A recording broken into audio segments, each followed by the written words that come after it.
it's like a buyer's pyramid where it's like where anybody in the market is in terms of making a purchase at any given time. Has anybody heard of this? Yeah. Yeah. We went over this before. You had heard of it. And you guys know? Is it like the probability of them not paying timeline after they've committed type thing? No, it's basically like at any given time. So this is a book. Oh, this is a book that's been in. It's called Breakthrough Advertising by Eugene Schwartz. So this has been basically a marketing Bible for numbers and numbers of years. Like this is a classic. And essentially what he says in the book is like people are in different awareness stages, problem aware, solution aware, most aware. And really what that means for us, you know how we've heard this term top of funnel floating around, and I'm like trying to X that out of our vocabulary, right? This is basically, we're saying that someone that is basically not aware, they don't know that they have a problem. They don't know that they don't know the solution that they want is. So they don't know that they need extra space. They don't know that is the solution for them, right? Those are like the toppest of the funnel that they could ever be because they don't know about us and they don't know that they have a problem. So it's like, this is a cold market.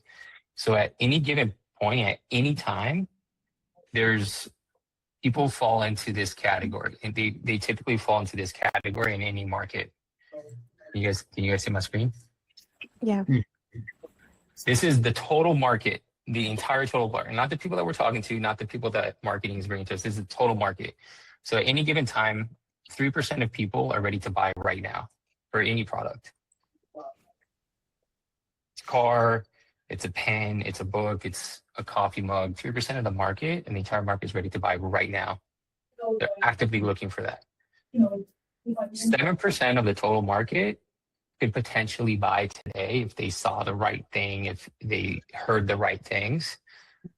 30% are thinking about it, they could buy within the next short period of time. And then another 30% are like next year, right, later. And then there's 30% that's like, they will never buy, ever. So this is the total market. So marketing's job is to take this total market view and compress it and do the 80-20. So we want to find the 20% of this top triangle that are ready or thinking about buying and get rid of the other people that are not, that absolutely don't know us, right?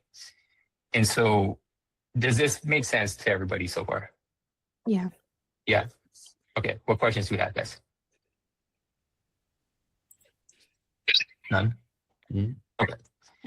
So marketing's job, this is how we're going to go from like 18-20% close rate to 40, 50, 60% close rate.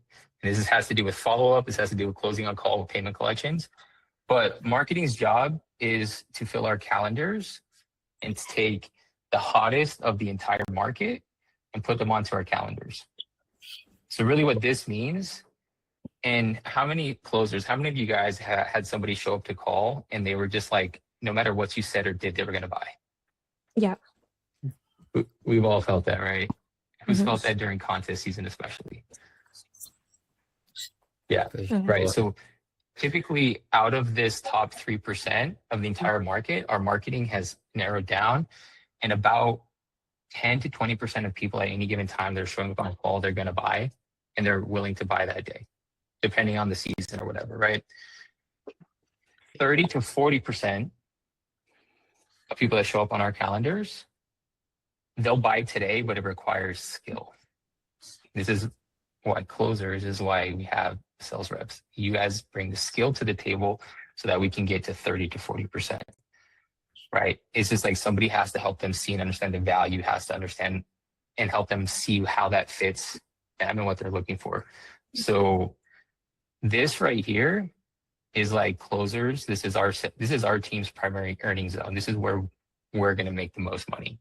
So when we can get and not mess up, like our job is to not screw up this top 10 to 20%, and then to convert this next 30 to 40% using our skill, right? And then this next 25 to 35% are soon to be buyers. And this really comes from good discovery and solid follow-up that will turn these people and move them here to stay buyers next week, next month, next quarter, next year, right? So this becomes follow-up.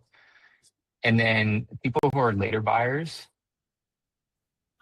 maybe not within this next year, our intentions are always to leave them better than we found them, right? So that's why when we frame a call, we're like, hey, if it doesn't make sense, we'll point you in a different direction. By us taking the time to understand them, we point them in a different direction. We leave them better than we found them on the call with us. Cool. And then typically there's like another, depending on the numbers, but like another 10 to 20% that are just not a fit. They fell through the filter, the funnel at some point. So this is like this is the buying pyramid. Questions on this piece, guys? That makes So marketing's job is to go from the entire market to give us the most qualified. Setting team's job is to take the most qualified leads and push them even further. So we're like filtering, right?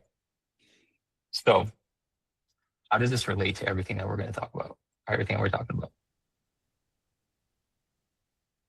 If we don't have to do follow-up, or if we can get more of these people to go from now buyers to today buyers and move these people up, then that leaves us more time to convert this part of the market. And right now we're basically ignoring this part of the market. I don't want to say basically ignoring, like you guys are doing follow-up. We're just not doing the amount of follow-up that we need to be able to convert at 40, 50, 60% every single month. Does that make sense? Yeah. Yeah. Okay. Cool. So first thing that we got to do is, like, right now we know time is a constraint. It means that we got to close on call. That's like it's going to be the easiest thing for us to do as a team, is to close on call, because that'll free up so much mental capacity. Look, high performance sales reps aren't machines. They're humans with emotions, with lives, and this creates some volatility, right? And sales leadership is all about catching it early and coaching it fast.